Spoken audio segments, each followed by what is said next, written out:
Ang payo ng nagmamahal na maaari makagawa sa iyo ng naaayon na solusyon, sa magulang o kapatid. Ang mga pagsubok sa buhay ay laging nandyan, madalas dumadating ng hindi inaasahan, kaya't madalas tayong nabibigla. Ngunit ang mahalaga, hindi natin dapat hayaang ito'y magpabagsak sa atin. Sa mga magulang, karamihan sa kanilang ginagawa ay para sa ikabubuti ng kanilang mga anak.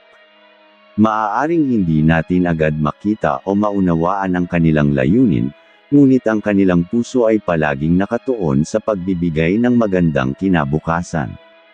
Kaya't marapat lamang na pahalagahan at unawain ang kanilang mga sakripisyo.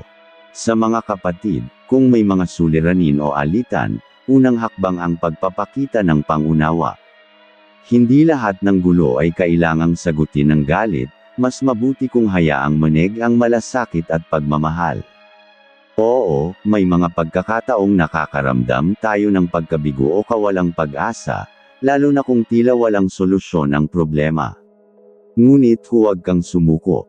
Laging tandaan, ang lahat ng sugat, pisikal man o emosyonal, ay may kakayahang maghilam sa tamang panahon.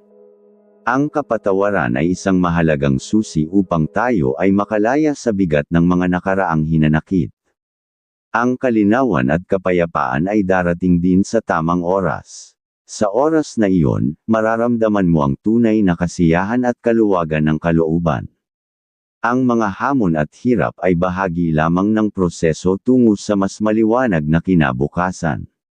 At tandaan, ang iyong kapalaran ay nakasalalay sa iyong mga desisyon, kaya't piliin mong maging masaya at positibo. Huwag kang mawala ng pag-asa, ang liwanag ay laging sumusunod sa dilim.